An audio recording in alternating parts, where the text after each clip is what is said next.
honestly, you're being handed some really potent imagery. As a kid, I'm imagining being in a lake of fire and like what that might feel like for eternity.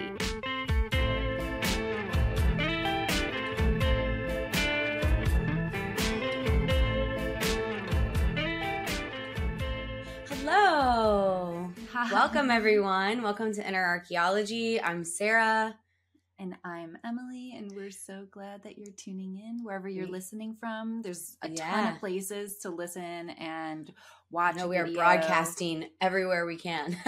We so really you can are. Find us, you can find us on pretty much any platform that streams podcasts. We have innerarcheology.com, innerarcheology.tv to find our video podcasts. We have a YouTube. We have a Patreon where we, for $5 a month, you can listen to some secret episodes. And that's patreon.com/innerarcheology. So yeah. Mm-hmm. But we're today, we're supposed to tell everybody to subscribe. Our podcast manager said so. So subscribe. Please click subscribe and leave reviews. Yes. We love reading reviews. Oh my gosh. Those like make me cry. I know. They make me feel like, oh, this is good what we're doing. Yeah. Yeah. Maybe we should keep going. Yeah. That's the thing with stuff like that. You're always like, okay, maybe we should keep going. Mm-hmm. All right. So today we're going to dig into something a little deeper, a little rough for maybe Emily. We spent a few episodes ago kind of digging into what I consider like my biggest struggle in life, which was addiction.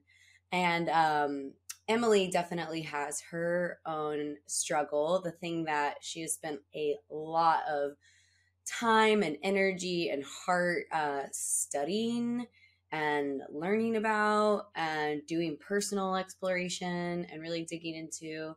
And so I'm really excited that you're going to share with us, because I know that anytime you kind of touch on it, people are like, oh, wait, what's that? I think I have that too. Yeah.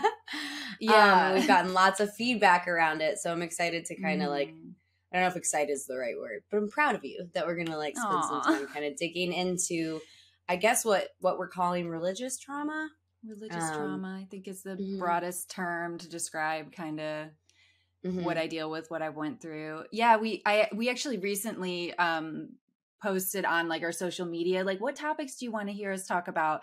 And I got religious trauma over and over and over again. And so I was kind of like, okay, it's time to do it. But I have been having some avoidance like around talking about it. I think it's just such a complicated and very painful like subject, you know, and I know I know you like went through your thing with talking about those few brave episodes that you talked about your addiction struggles, which was like so profoundly impact. And I saw how so many people resonated. And so I'm wanting to give it, I want to put it out there like you did. I think that the thing that I've learned about just kind of sharing your story, and I mean like you as in like everyone, especially in the difficult things that you've gone through, is that it kind of creates a space for people to have conversations with you that you wouldn't or otherwise have. And after those episodes, I had so many people like in my life come out and just be like, hey, me too. And also like people that I like work with. And now it's just like become just this beautiful like place of connection. And so I don't know. So I just like hope that for you. And I feel like that's going to be what happens for sure. So yeah, but it's a tough one, especially because people who are still like in a religious space or still, you know, engaged in religion, I think can have a hard time hearing other people's trauma with religion in particular. You know what I mean?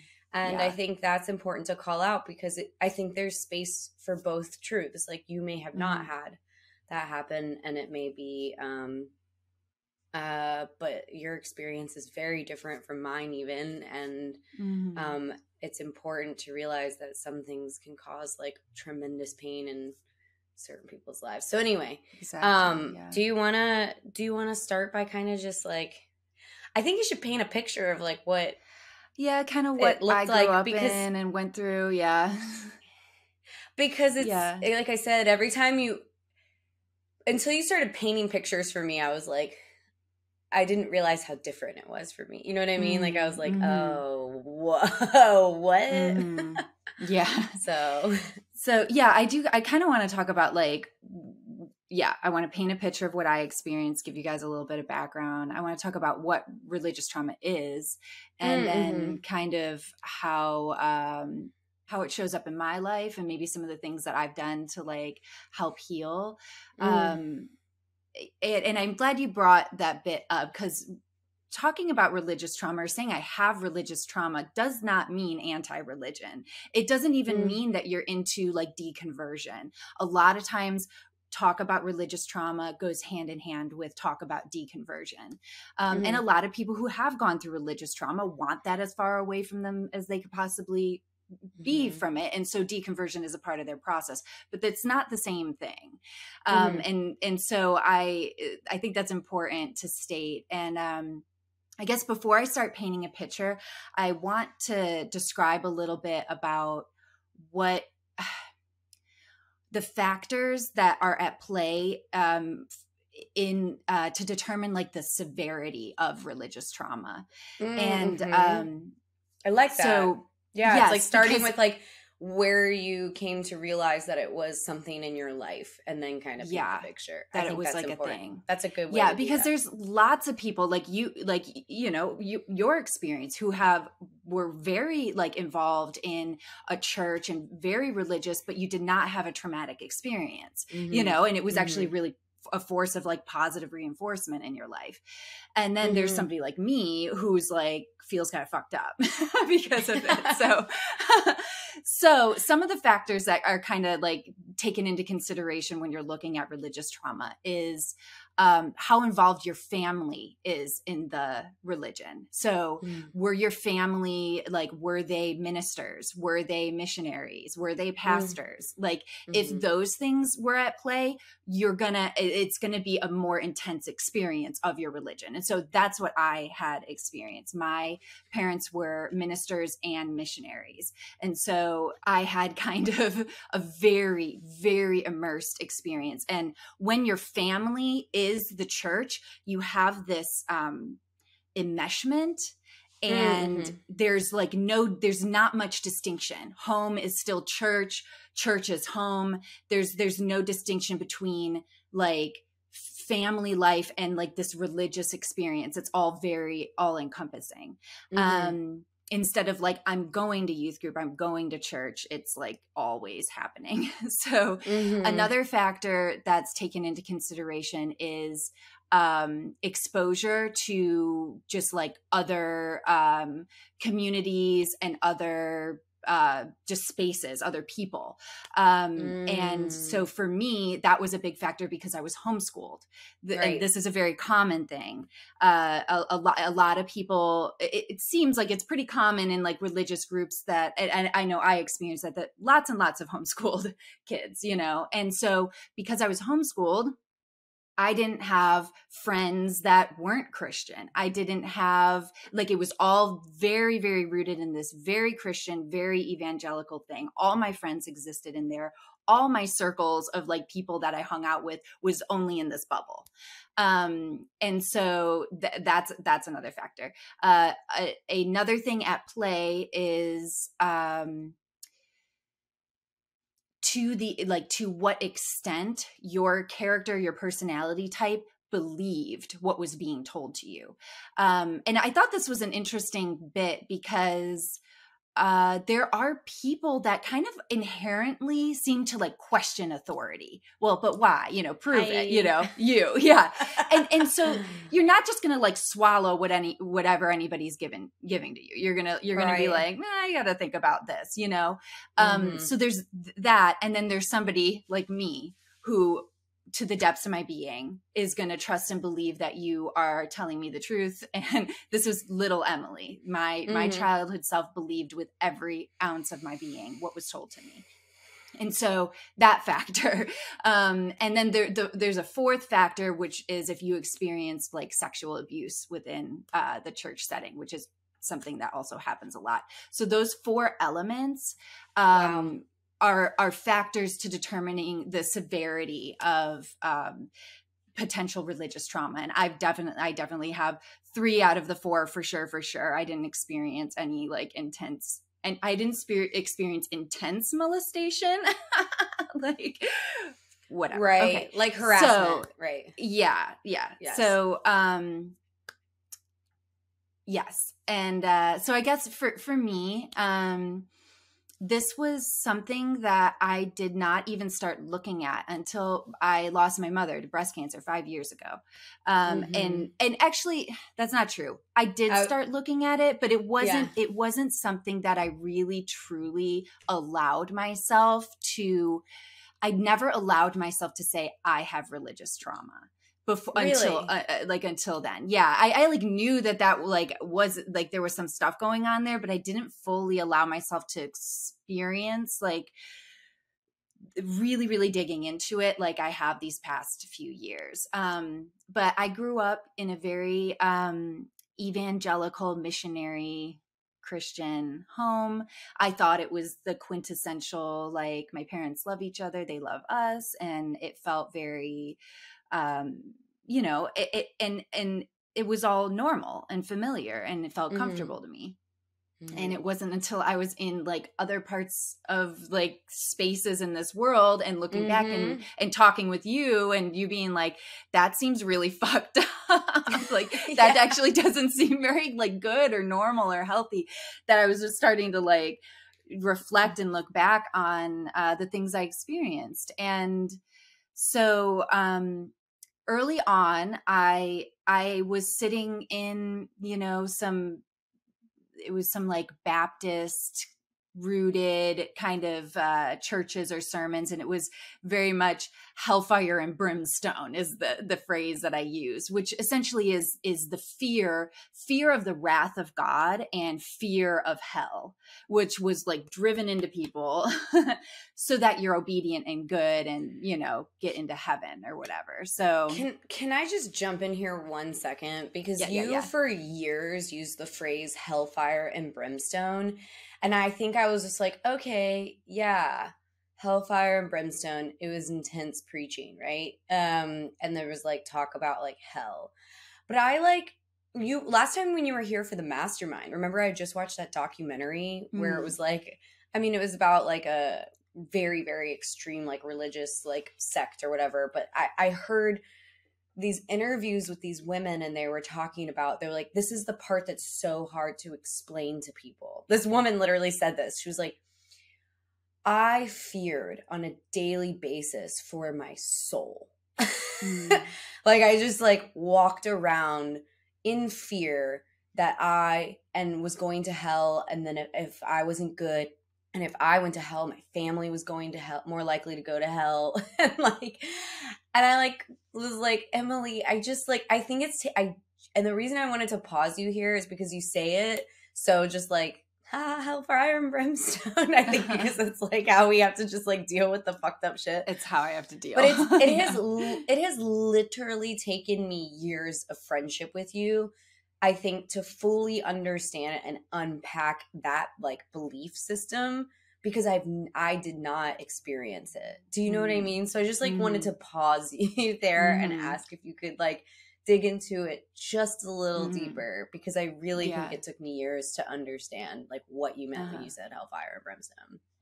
Yeah, like the bit about walking around in fear for your eternal soul. That was constant from when I was a child. Like, I mean, I remember being 5, 6, having nightmares that my family was going to hell, that my friends were going to hell, and it was my fault. Because it's not only is it like you're fearing for your soul, but it's your fault if like your family and friends go to hell because you didn't do a good enough job, convincing them or converting them. And so I have like, I definitely expressed a lot more symptomatic, but I had like as a child PTSD from this for sure, 100%. And I would every night before I went to bed, I would go to bed sobbing and saying the sinner's prayer, because I was afraid that maybe I wasn't saved, because it's also this term that we joke about, because Kevin James Thornton talks about it, this phrase, beyond the shadow of a doubt. You have to know that you know that you know that you are saved. And it was this ambiguous thing being told to me as a child. And I'm like, but how do I know? I think I feel sincere, but maybe it's beyond, not is beyond it beyond the shadow of a doubt? So ambiguous, so mysterious. And so I just was constantly terrified. And so I would cry. I was in fear of my soul. And then I remember somebody in a sermon or something like that telling everybody that if you are in fact going to go to heaven, that life here on earth is the closest to hell that you're ever going to be. And if you're going to go to hell, this is the closest to heaven that you're going to get. And I remember that, like, that stuck with me, because it made me, not only did it make me feel like this reality is like hell, because I was hoping to go to heaven, and so I remember that kind of like warped my perception of what my, like, even my reality right now is. And I very much existed within a church that was very focused on like the resurrection, and it was about the second coming of Jesus, and they would pray for it for it to come tomorrow, Jesus. And I sat through sermon after sermon of being like, it's close, the time is close. And so at that time, growing up in the 90s, early 2000s, very, very involved in the church, there were all these like this book series called Left Behind, which like chronicled in depth all the people who were left behind after the resurrection. And I would sit through like these like dramatic like performances and stuff of like people being resurrected and their clothes being left in a pile and their families like being tormented and tortured, and these portrayals of hell and people suffering in hell. And I'm like 10 and I'm having to process all of this stuff. And it's so wild because it's so abstract, right? Like it's so kind of mystical. Like it leaves you to fill in a lot of blanks with your imagination, and the imagination of a child is like extraordinary. You know what I mean? Like, and so that's the thing about all of this that kind of just blows my mind. I want to real quick touch on Kevin James Thornton as a TikToker who makes these like really lovely and lighthearted and very funny videos kind of about, I mean, he's really talking about religious trauma. He doesn't use that word, but he's just telling these stories to kind of highlight all of this, and we just send them to each other all the time. But and so that's the thing that kind of blows my mind. And like when I recently watched this documentary, and I was just like, Emily, I feel like I was like, I'm so sorry. Like, I still feel like I'm still trying to figure out like what the fuck you went through after all these years. I mean, because I am too.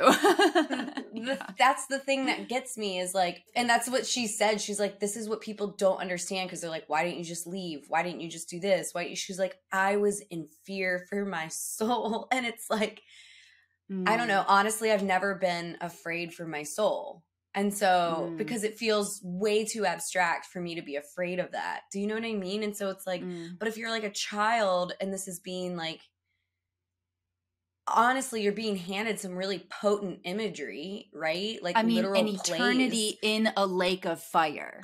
Like, as a kid, I'm imagining being in a lake of fire and like what that might feel like for eternity. Like, I would have nightmares, just like horrible nightmares over and over. Lava, like fire, all the things. Horrifying. Terrible. When there was a point, do you remember this, where I was like, you said like lake of fire or something, or maybe it was Kevin said something about a lake of fire, and I was like, did they actually say the words lake of fire to you guys? Yes. And you were like, yes. I was just like, what?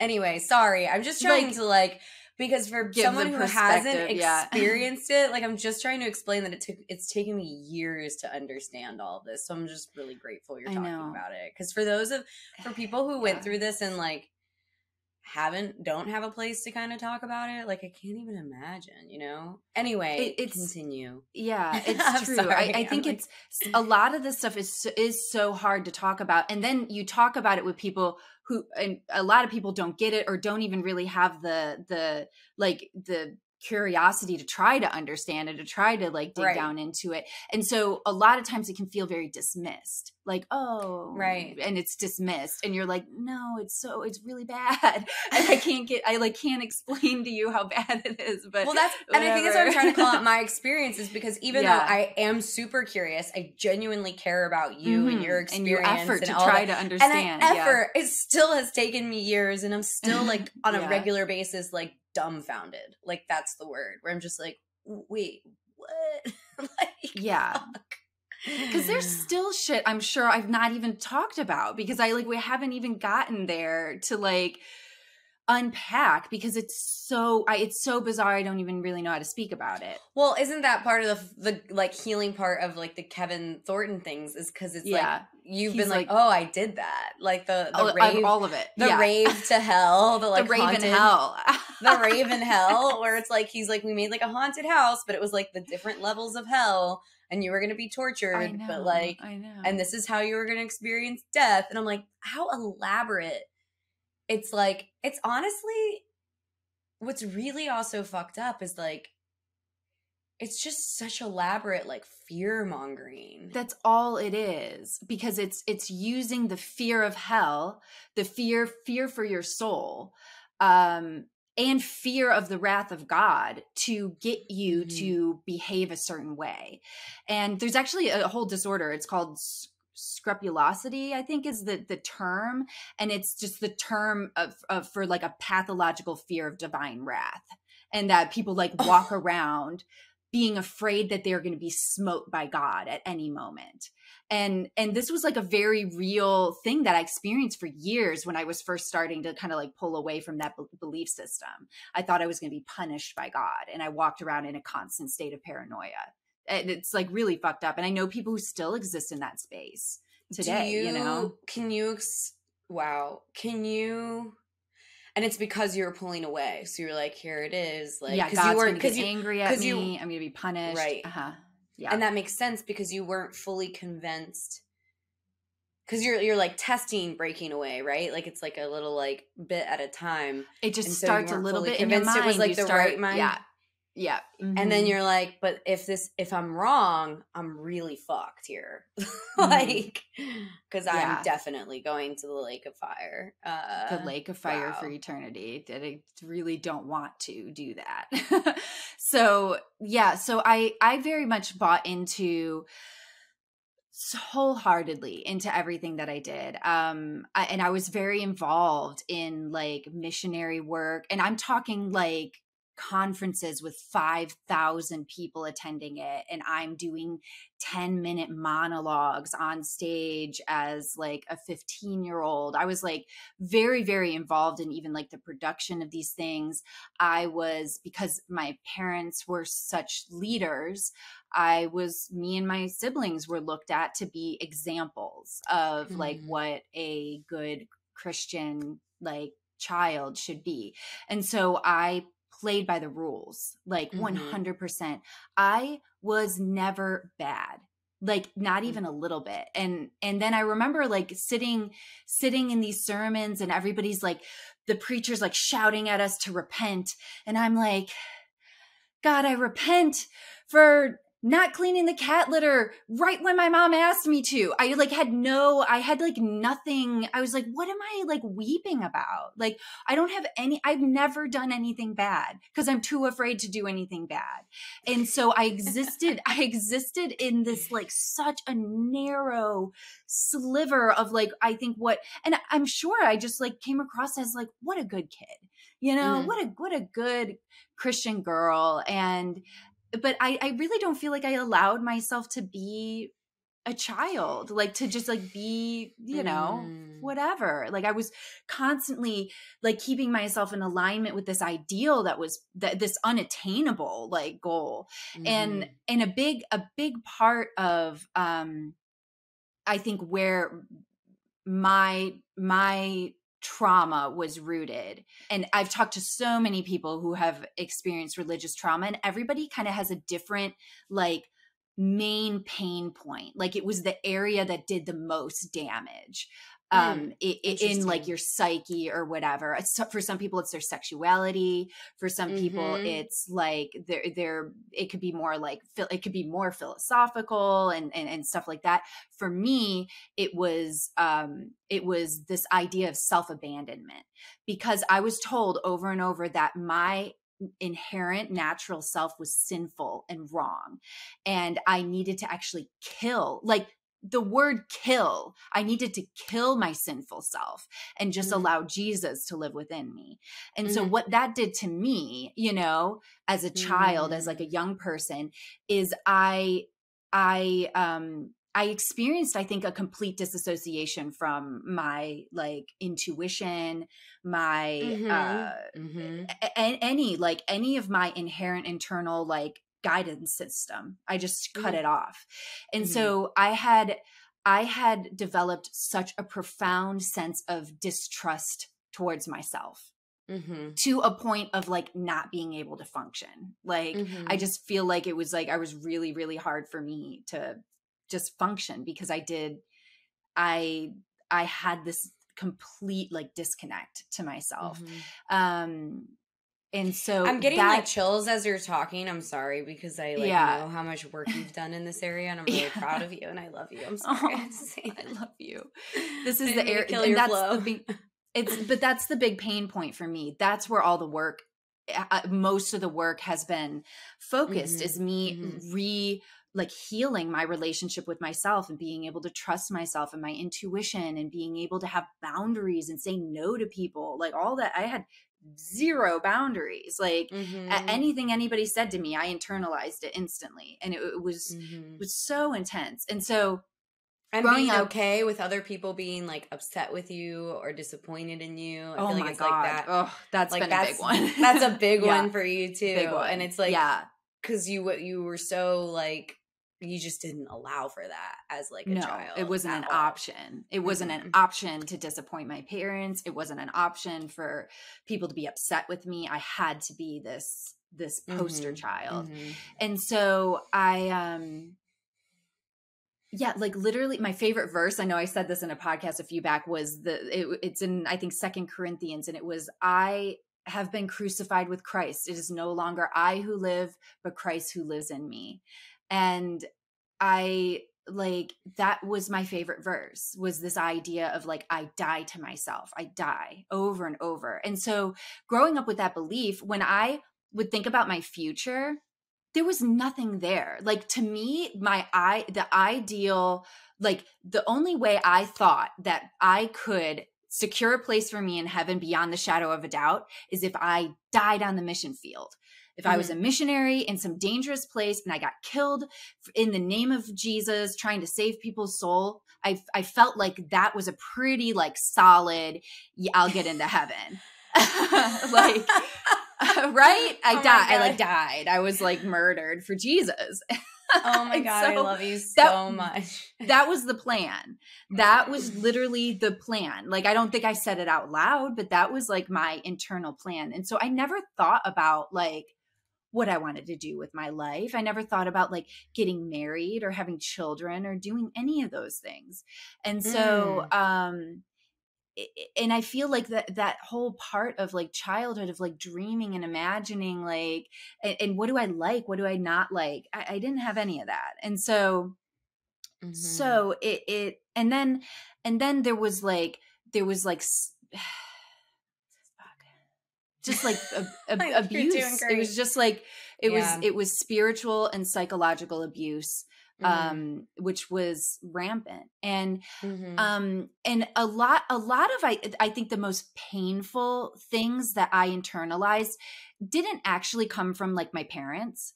It came from people in like the community and people around me. And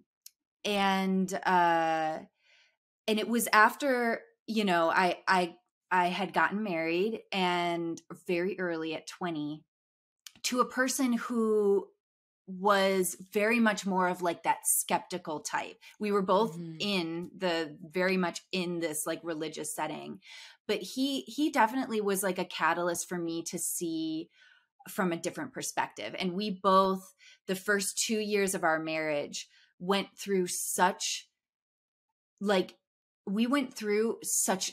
back-to-back abusive situations where we were just blatantly lied to by leadership. We were literally not even given the means to care for ourselves. Like food, I didn't have access to food, like fucking food. And I'm on, I'm doing this missionary work. Didn't have access to like even really like clean, like livable places to live. And it was that like going for like 2 years of that, it got to a point where both me and my partner were like, we can't do this anymore. Like this feels wrong. Like, and I had made excuse after excuse. Like I am doing this because I'm showing up for these students, or I'm showing up for whatever, like whatever the thing that the big thing that I was doing. And I would make all these excuses, but after being like lied to and talked down to and mistreated and misled and promised things and promises being broken and being criticized and put down over and over. Yeah. Like over and over and over again. And it was all my fault. Like there was no responsibility being taken by the leadership. And, it got to this point where we were just like, we can't do this anymore. And we like left. And that for me was kind of the start of this. That was the first time in my life. I was 22, I think, at the time. That was the first time in my life that I ever was like, because I trusted these people were like God ordained. Like God picked these people and put them in this leadership role because these are the best people for the job. And I can trust them wholeheartedly. Right. That's like how I walked through. That's how I treated these people, and seeing how they treated me. It was like it opened the door. And everybody that I've talked to who have navigated like acknowledging religious trauma or have gone through a deconversion process have like where the thread started pulling and where things started unraveling. And that was it for me, like just deep mistreatment to the point where I like could not take it anymore. I was ill. Like my body was like falling apart as like I was a 22-year-old girl and I like couldn't eat. Like my body was like deteriorating from like lack of fucking nutrition because we didn't have food. It was so fucked up. That was like that mistreatment was like that. I can't believe that is like God, that God was like, this is the best way to do this. And these are the best people. And it just started. And I had that question. And then I started questioning a lot of things. Now, the interesting thing about indoctrination and why most people don't get out of like it when you're being like brainwashed to an extent, it's very well curated, because what was told to me is that questioning voice is the devil. Like that was what was told to me. And so anytime I had a little inkling in my mind, like that doesn't seem right, or that I shut that down really quick, because that was the devil causing me to question the Lord. And so you just can imagine like what that experience was like. And I'm like, am I possessed by the devil? Like, that's like that's like where I was at when I was like starting to question the mistreatment that I had experienced. And I couldn't reconcile like my belief in God and Jesus and how like Christian people should be and how I was just treated. And I can't reconcile the two. And so the thread started unraveling. And then shortly thereafter, I got pregnant with Evie. And then I started being like, what am I going to teach my child? And I sure as hell was not going to teach her what I was taught, because I refuse for my daughter to go to sleep every night afraid for her eternal soul. Like, over my dead body, is that going to happen? And so like it created this almost like a ferocity within me to to Mama kind of bear. unpack all this stuff. Mama bear came out because I wasn't going to let my daughter experience the kind of fear that I had to go through. It was not an option for me. So I started, you know, for me, it was a deconversion process. And it was really hard because I lost a lot of friends. My church community, family was like really concerned and disappointed and upset with me. Lots of like tactics to try to like reel us back in. And it was an incredibly painful and slow process. And again, feeling like I was going to be smote by God at any given moment. It was really hard to have people that were like my friends or that I like loved looking at me as if I was like the sinful, like just possessed by the devil, and the devil is like led me astray, and thinking I was this way instead of seeing me as somebody who experienced a lot of fucking pain, you know, and like was unwilling to continue to subject myself to that pain. And for me, it got to a point where I would go to church and I would have panic attacks. And I couldn't breathe, and my heart was like pounding out of my chest. And it just got to the point where my body said, we can't do this anymore. Like I kept trying to force myself to do it.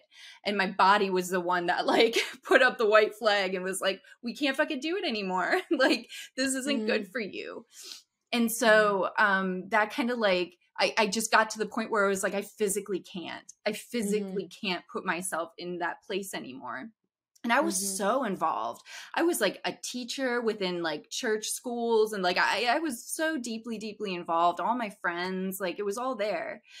And so I felt when I started moving away from that, I felt it was so terrifying. I felt so lost because that was all I knew.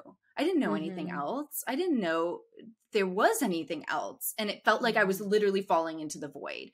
And I get why so many people, like, you stay in that comfortable thing, because what I faced was fucking terrifying. And I do not blame a single person for not wanting to go through that, because it was like, it was so terrifying. I mean, on the other side, I feel incredibly liberated, and it's so worth it to me. But at the time, I'm like, it was you don't know what's waiting for you. No. And especially if you don't have any, like at that time, you know, what was that, 13 years ago, 12 years ago, nobody was talking about religious trauma. That wasn't even, they're barely talking about it now. Right. And so like you came across the term religious trauma. I remember when you found that word, that phrase. Yeah, it was in the last like 6, 7 5 years or something like that. Yeah. And you were like, and so I remember when I came across, it was this overwhelming sense of validation. I was like just being able to name it trauma. Like, it wasn't just like, oh, I had some weird experiences. No, I have like trauma with a capital fucking T, psychological trauma from my experience, and just being able to say it and name it validated it so much. And that was really hard to do. It was like really hard to call it trauma. So that was like kind of my, in a nutshell, I guess, my experience. But it's really important for me, this like next bit. It is really important for me because anybody who's listening to this, like you've seen, I got passionate. You felt the emotions get big because I'm talking about my big pain. And I think a lot of times people who are, you know, maybe observing or whatever, people talk about religious trauma. And like I referred to in the beginning, a lot of times people do have it hand in hand with deconversion. And a lot of people are really angry, like really angry, because there's so many people out there that feel so wronged and so mistreated and so lied to that they are going through a grieving process. And a lot of people land in anger. And as we've talked about before, anger is very powerful, and you feel like you can protect yourself in anger. And I have seen a lot of people land in anger and not move on from anger and stay in anger. And because it feels probably really safe there. And I do 100%. Not blame them for that. for me, it was really important for me to move through anger. I had a phase where I was really angry, but I moved through that anger because what I wanted was peace. I didn't want to be triggered by all the things coming at me all the time. I wanted to actually be able to sit in a church and not have a panic attack. I wanted peace. I wanted to be able to like sit with a family member who's still very much involved in this belief system and have a conversation about their favorite Bible verse at the time, and be able to do all this stuff and really love and see these people without being traumatized. That was really important for me. And so I had to push through anger and get to other layers of like processing and healing. And so when I talk about religious trauma, I'm not coming from it from an angle of being angry at the church and being angry at religious people or being angry at God. It's not that at all. I'm not coming at it from a place of anger. I do have like heaviness on my heart for the people that are being wronged and harmed. Absolutely. And there are areas that I feel like are not okay at all. And that you should not be like scaring children the way that I was like terrified. Like, I don't think that those things are right, but I'm not approaching it from a place of anger. I really, it's so important to me because there are so many people that are experiencing the pain of religious trauma that still wholeheartedly believe in the doctrine. But it doesn't mean that they're not experiencing pain. And it was so important for me to be able to get to a place where I could speak to those people and we can have a conversation about the pain. That doesn't mean you have to deconvert right at this minute. Like, that's not the point. And it's never been the point for me because I firmly believe that there are people here that's going to be a really important part of their life to 100%. Have a deeply religious experience, to fully adhere themselves to a doctrine, to have that community. Like, I 100% believe that. And I'm not out there trying to like pull people away from this thing that they're in. Not at all. Like, but I do think it's incredibly important to talk about religious trauma and to normalize the fact that it happens and it's a thing, and it might be a thing for you, or you might know people that it's a thing for. And it's not a small thing either, you know? So yeah, I do feel like because I have had conversations with people who are still very much in their belief system. And anytime like this topic comes up, I see people go right away into this defense mode that they have to defend their faith. And I'm like, no, you've got this all wrong. I'm not asking you to change like a thing about you. If anything, I'm asking you to maybe like expand your way of thinking to hold space that my thing and your thing can exist at the same time. Yes. You know, yes. and that like, right. But I'm not asking for you to not believe the thing that you're believing. And, but I would love for you to be able to hear me out, like, and hear what I have to say about the fact that I experienced a lot of pain. And honestly, those conversations, anytime I've been able to get past that first hump, it's always been like people acknowledging, yes, 100%, like that there are things that happen in religious settings that harm people. Like, that is an easy thing to agree on, you know? And so, but it is not an easy thing to heal from. It is so complex. And I do hope to, as I continue healing and moving through the world, be able to like show up for people on like a larger scale, maybe, who knows what it's going to look like, but for people who have gone through religious trauma, so that they don't feel alone, and that there is a fucking path through. Like, there is. I like fucking bushwhacked like with a machete through the jungle to like find my way through to healing. But there is a way to heal. It takes a long time. And it's not like I'm going to be working on this for the rest of my life. Like, it continues to show up, and there's things to unpack. Yes. We joke about, like, on the podcast, we like joke about this, that like anything that we talk about, I can like root it back to like that, like religious trauma. It all goes back there, everything, because my entire psyche was developed in that world. Well, we've like personally had jokes, like, where it wasn't even like that long ago. We were laughing because you're like, God, I feel like I've done so much work in this particular area. Like for me, like my big thing is, like some of the addiction stuff, and then yours is this, and we're like, I remember like not that long ago cracking up. We were like, I thought I did so much work on this. How is this still impacting me in this way? Like, I know. because you just find new like layers, and it's like I thought I was Mm-hmm. pretty good in this area. Like I thought I had like Mm-hmm. worked on this like for me, I think we were actually talking about shame and guilt around like sexuality and sex, and we were Mm-hmm. like, we've done so much work in this area. How is it still a thing? I know. Die, I know. die, shame and guilt. Get your hands off of me. And it's like, Mm-hmm. I don't know. It's so funny to like keep finding new layers because you're just like, man, is the work ever done? But one thing I really love what you said, because I think everything you just said was so, so important, because I don't know. I've had fear for you in talking about religious trauma. Like we just talked Mm-hmm. about that, because I know we're so bad at like hearing other people's experience and not just like immediately like filtering it through our own lens and Mm-hmm. thinking that like you're like attacking them or whatever, or trying to like deconvert them or pull people out of the church. And I'm like, no, like people don't get that is not like how you are.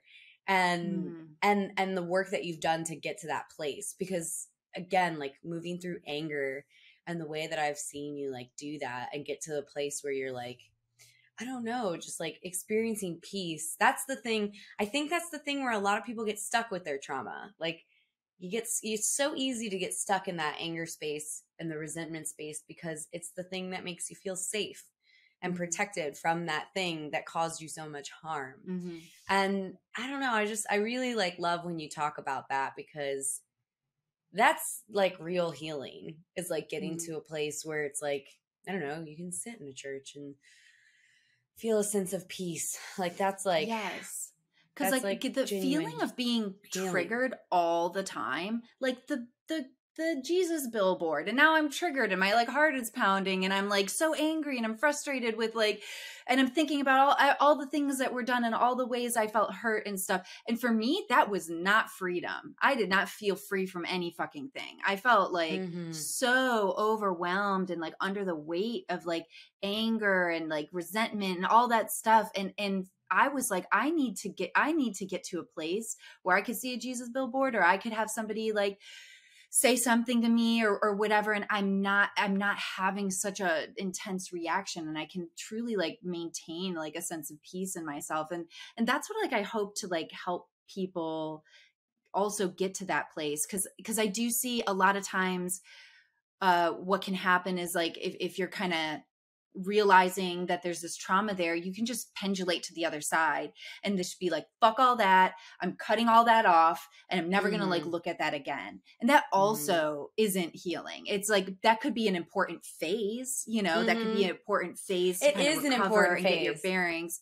Yeah. Yeah. And I think And that's, yeah. 100%. But there's like, what's the next step? And what's the Mm-hmm. next step beyond there where you can kind of find more equilibrium?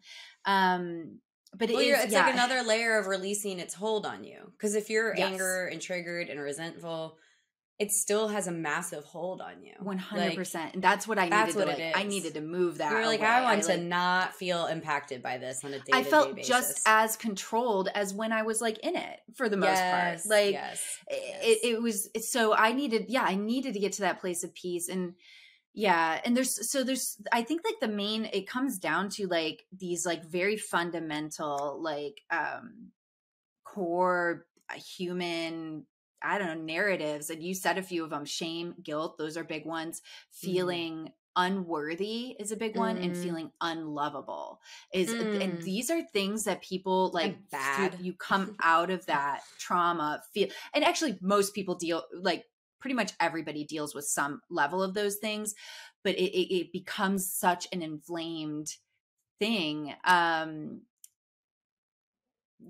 In religious trauma, they can be like such a big deal. And Mm. yeah, and especially, oh fuck, like especially like sexual like dysfunction and like all that's such I a, I feel could like do a whole I know. subject on that. On like a whole religious trauma and that. sexuality. Seriously, because I mean, I've experienced like that. Even my religious experiences where it impacted me you. there. Yeah. Yeah. I'm thinking like I have so many questions for you about like some of the tools that were like the most helpful and like moving through that. I'm wondering, should we move into a part 2 and ask you a bunch of questions about like kind of like, I don't know, the things you went through to like get you to that place of peace? Because not only will that apply to anyone who's experienced religious trauma, but that'll apply to anyone who's just like experienced trauma. And I feel like there's like a whole nother like hour on that. So should we just do that? Let's do that. Okay. Yeah. Yeah. There's so much. So tune in next week. All right, guys. I guess. See you next week. I'm going to be quizzing Emily on all things that got her to a place of peace and calm and never having any issues in her life ever again. Never. I'm on the mountaintop and it's completely blissed out. And her white robes. My white linen. Your white linen. All right. Gosh. I love you so much. Okay, I'm seriously like, I got teary-eyed like 10 times while you were talking because I just know the amount of work that you've done. And yeah, I just want to talk about that because that's the stuff that's going to help people a lot too. Let's do it.